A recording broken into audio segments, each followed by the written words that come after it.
गरीब आदमी को कर्ज की जरूरत पड़ गई, 1000 दिनार चाहिए। मैं कह चुका हूं कि दिरहम चांदी का होता था, दिनार सोने का। अब 1000 दिनार लेना है। तो जिस बंदे से उसने कहा, अगरचे वो नेक बंदा था, उसने कहा यार 1000 दिनार दे दो। तो कहने लगा कोई गवाह है तेरे पास? वो कहने लगा गरीबों का गवाह कौन होता है? हाँ एक गवाह है। कहा कौन? का मेरा रब, वो तेरे और मेरे बीच गवाह है। उसने कहा कोई कफील, अगर तू पैसे ना दे सके तो वो बाद में दे दे, या तुझे कुछ हो जाए तो वो दे दे। उसने कहा कफील भी मेरा अल्लाह ही है। मेरे पास अगर है तो रब करीम का नाम है, अगर एतमाद कर सकता है तो कर ले। बंदा नेक था, उसने कहा रब के नाम पे, रब की किफालत पे, अल्लाह को गवाह बना के मैं तैयार हूं तुझे 1000 देने को। उसने 1000 दिनार दे दिया। वक्त वापसी का तय हो गया। वो चला गया पैसे लेके। उसने पूरी मेहनत की कि मैंने वक्त पे पैसे लौटाने, पूरी मेहनत भी कर ली, अल्लाह ने मदद भी कर दी, पैसे भी उस तारीख को उसे मिल गए। बाद लोगों का तो लौटाने का दिल ही नहीं ना होता।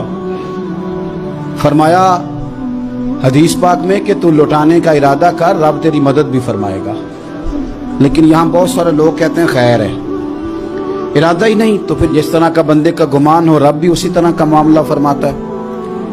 उसने पैसे जमा भी कर लिए और वापस देने को तैयार भी हो गया, लेकिन रास्ता बहरी जहाज का था, कश्ती का था, दरिया के रास्ते वापस आना था। अब वो जब आ गया दरिया के किनारे तो बड़ी कोशिश की, पर वहां उसे कोई कश्ती नहीं मिली। वक्त पे पैसे लौटाने हैं, सफर करना है, अब सवारी मुयस्सर नहीं है। सोच सोच के परेशान था कि मैंने तो अल्लाह के नाम पे लिए। अचानक दिल में एक तजवीज आई। उसने एक लकड़ी ली, लकड़ी को अंदर से खोला, 1000 दिनार उसमें भरा। बुखारी पढ़ रहा हूँ, और साथ एक खत भी लिखा कि यार मैं पैसे पहुंचाना चाहता था पर मुझे कोई चीज नहीं मिली दरिया के उस पार आने, अल्लाह के नाम पर तेरी तरफ रवाना कर रहा हूँ। और ये कह के वो लकड़ी दरिया में रख दी। वो लकड़ी डूब गई है, वापस आ गया। वो जिसने पैसे लेने थे वो ऐन मुकर्ररा वक्त पर दरिया किनारे आया। सुबह से सरे शाम तक उसने इंतजार किया। दिल ढलने लगा तो दिल में ख्याल आ गया कि यार नहीं, उसने देने ही नहीं, झूठा वादा कर गया, पहुंचा ही नहीं वक्त पे। अब जब वापस लौटने लगा तो अचानक दरिया में एक लकड़ी तैरती हुई दिखाई दी। कहने लगा ले जाता हूं, शाम को रोटियां पकाने के काम आएगी, ईंधन बना के जला लूंगा, हंडिया पक जाएगी। लकड़ी उठा के जलाने के लिए घर लाया। गुमान था कि वो नहीं आया वादा करके।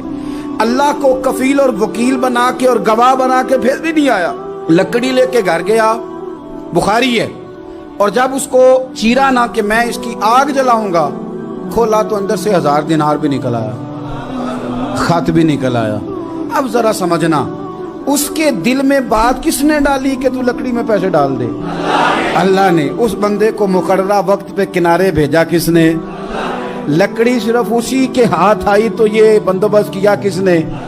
अल्लाह ने। घर जाके चीरी तो पैसे बाहिफाजत उस तक पहुंचाए किसने?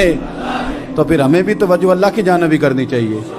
हमारे पे दिल की तवज्जो रब की तरफ ही होनी चाहिए ना। हमें इधर उधर जाने की, देखने की, बंदों पर गौर करने की जरूरत क्या है? वो पैसे पहुंच गए, ये वहां अपनी जगह पे परेशान था। इसने 1000 दिनार और जमा किया। फिर दोबारा एक दिन दरिया किनारे आया, कश्ती मिल गई, बैठ के अपने उस भाई के पास आया। कहने लगा देखना मुझ पर बदगुमान ना होना, पैसे उस तारीख को भी जमा कर लिए थे। दरिया पे आया था पर कश्ती नहीं मिली थी। फिर मैंने ना लकड़ी में डाल के, खत डाल के तेरी तरफ भेज भी दिए थे, लेकिन आज मैं फिर लेके आ गया हूं। वो कहने लगा खुश हो जा, जिस रब को तूने मेरा और अपना गवाह बनाया था उस रब ने मेरे तक पहुंचा भी दिए हैं। जब लोग अल्लाह को गवाह बनाते हैं, रब की जानिब अपनी तवज्जो करते हैं, अपनी चाहतों, ख्वाहिशात और अपनी सारी चिट्ठियां अपने रब करीम की रहमत की तरफ रवाना करते हैं, फिर अल्लाह अपने बंदों को मायूस नहीं करता। अल्लाह अपने बंदों को नवाज देता है।